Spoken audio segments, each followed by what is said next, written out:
Today we will discuss the second part of graphing rational functions. So last week we discussed graphing rational functions of the form f of x equals 1 over x minus h, where we have the vertical asymptote at x equals h, and the horizontal asymptote is the x-axis or y equals 0. So let's review. First, let's graph f of x equals 1 over x plus 3. Okay, so what we want to do first is to find the vertical asymptote. To find a vertical asymptote, we set x equal to 0. We set the denominator, equal to 0. So you have x plus 3 equals 0. Subtract 3 from both sides. So we get x equals negative 3. So our vertical asymptote is x equals negative 3. And for the horizontal asymptote is y equals 0. Okay, so let's graph the vertical asymptote. X equals negative 3 would be right here. This is our x equals negative 3. And the horizontal asymptote is the x-axis, y equals 0. So if you would notice, we have moved the vertical asymptote from the y-axis to x equals negative 3. That means we moved 3 units to the left. So we translated left 3 units. And there is no up or down movement because our horizontal asymptote remains at x equals 0, remains at the y equals 0. It remains at the x-axis. So when you graph this, our graph would look something like this.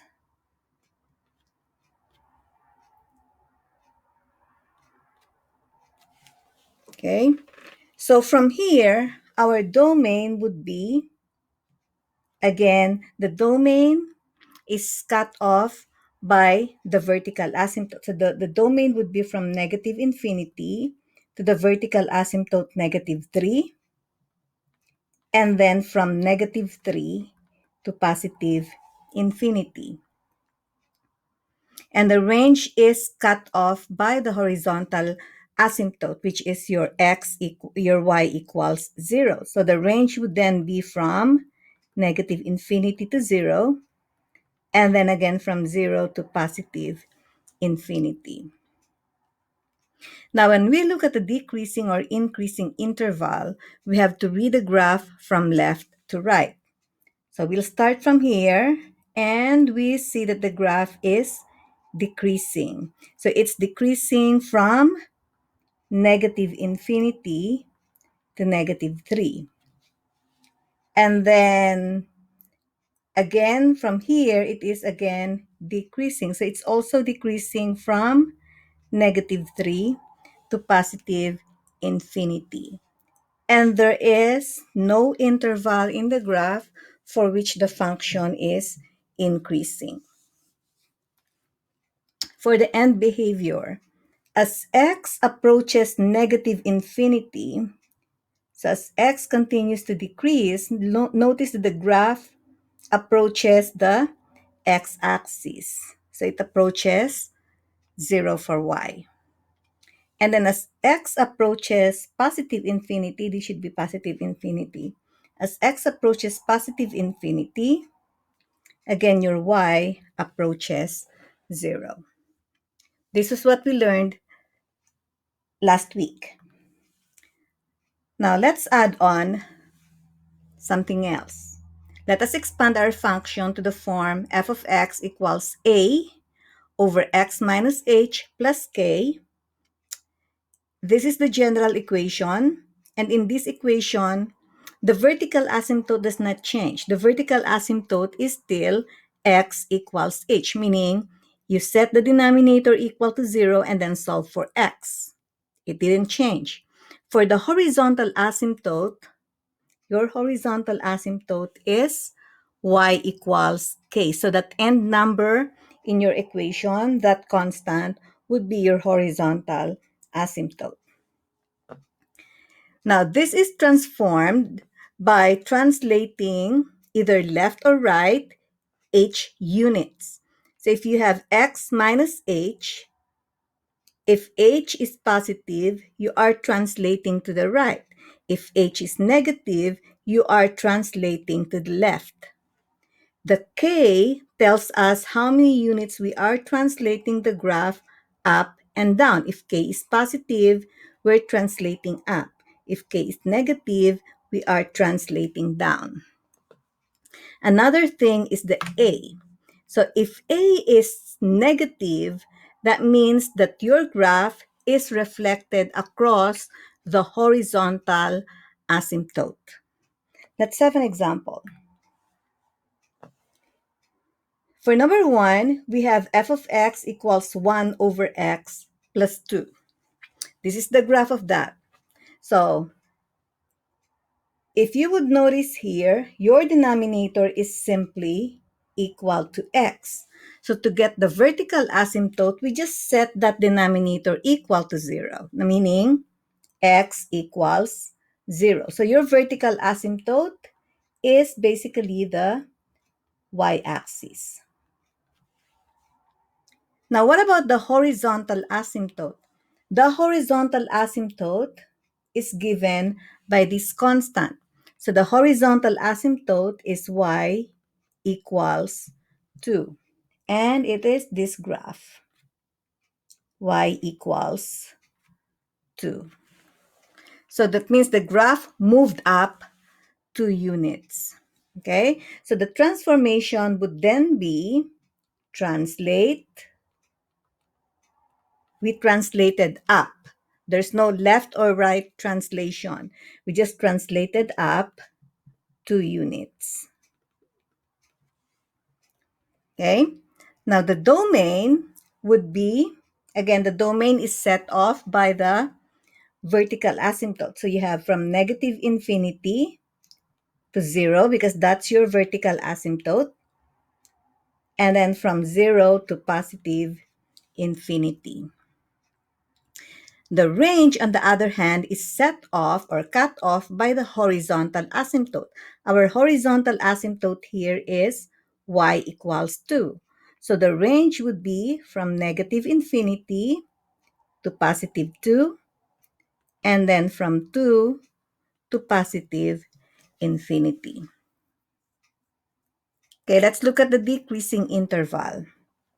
Your decreasing interval, it is decreasing all throughout the graph. So it's decreasing from x equals negative infinity. Okay, it's decreasing from x equals negative infinity. Oops, sorry. Okay.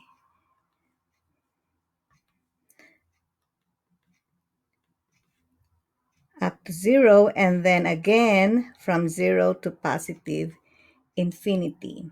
And there is no interval in the graph for which the graph is increasing. For the end behavior, as x approaches negative infinity, so as x approaches negative infinity, look at what's happening to the y.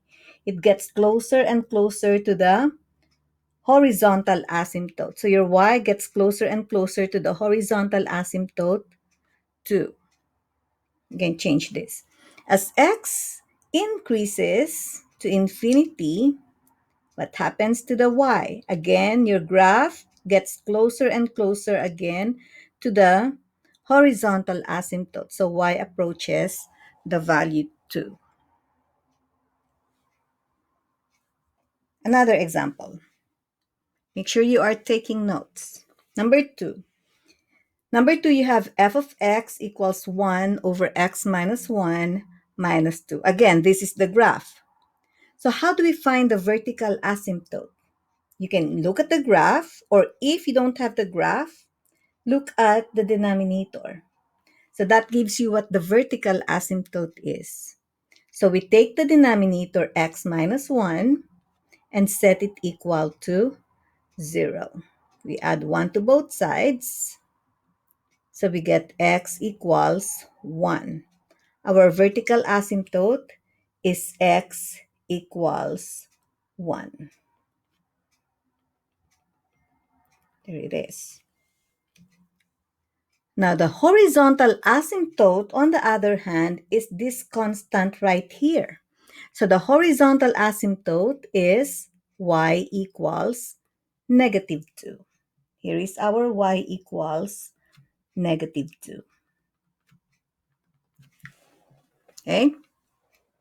So, what was the transformation? There are two transformations here because you have both h and k, both not equal to 0. So, we are translating. Let's look at the horizontal movement first. So, we are translating to the right. So, we translate right 1 unit. And then we translate,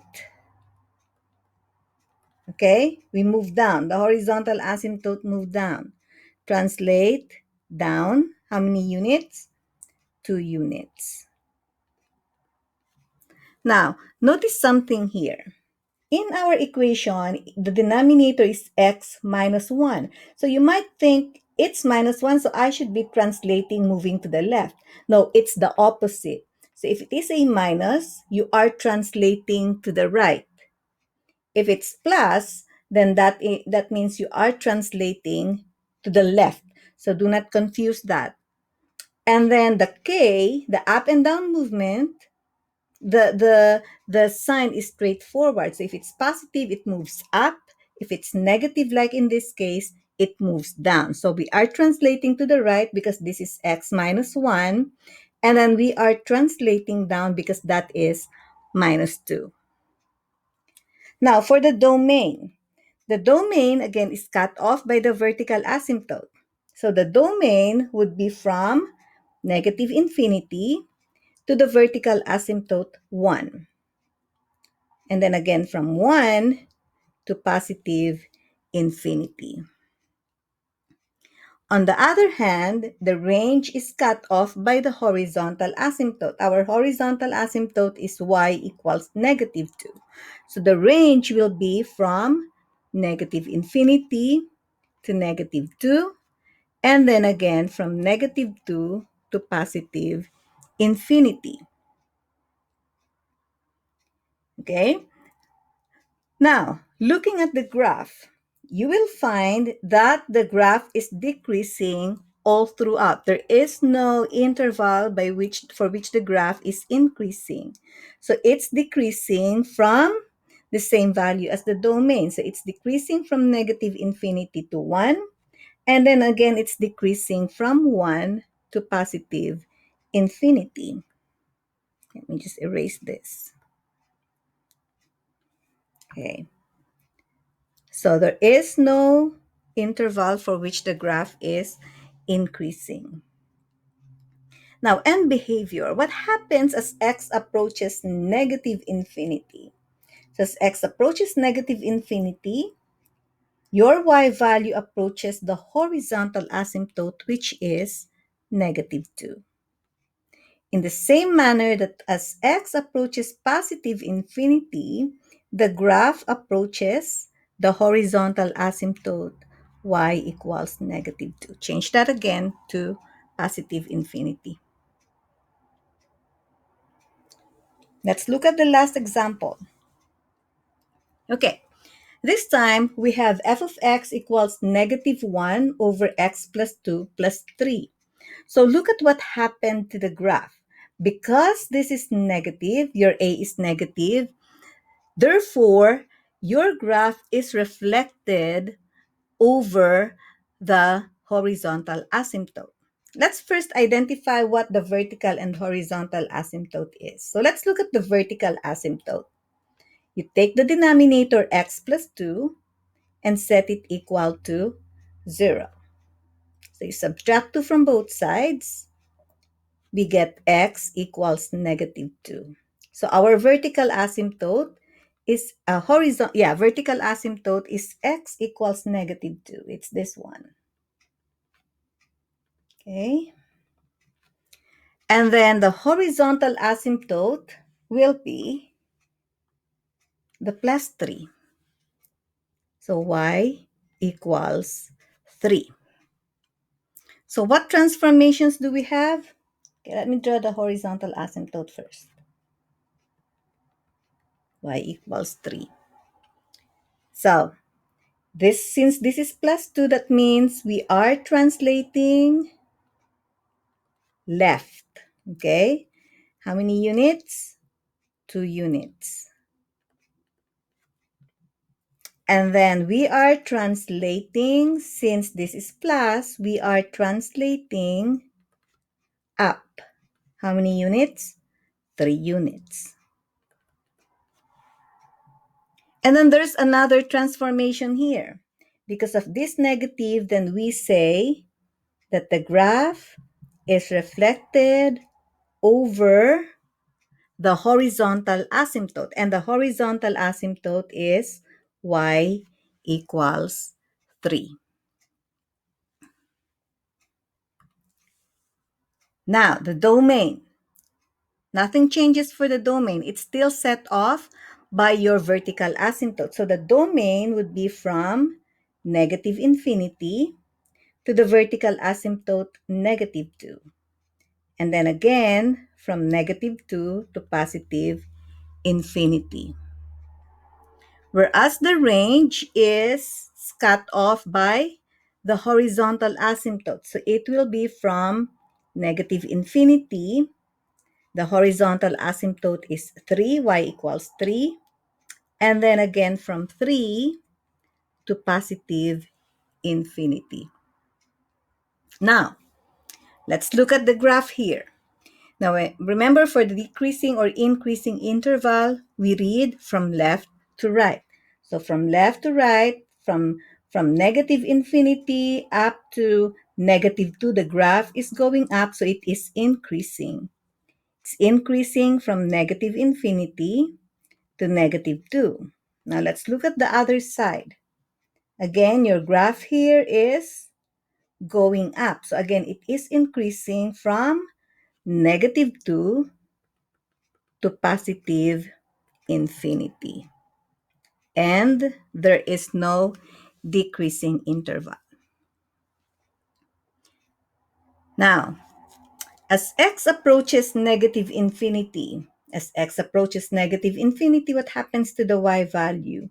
Again, it approaches your horizontal asymptote. It approaches y equals 3. The same thing, as x approaches positive infinity, the y value also approaches positive 3. Again, make that positive infinity. So, to wrap this up, to get the vertical asymptote, you take the denominator, set it equal to 0, and solve for x. The horizontal asymptote is the constant. The vertical asymptote is x equals, and the horizontal asymptote is y equals. And then from these asymptotes, you can identify whether you are translating left or right, or up or down. And if the A is negative, that means that the graph is reflected over the horizontal asymptote.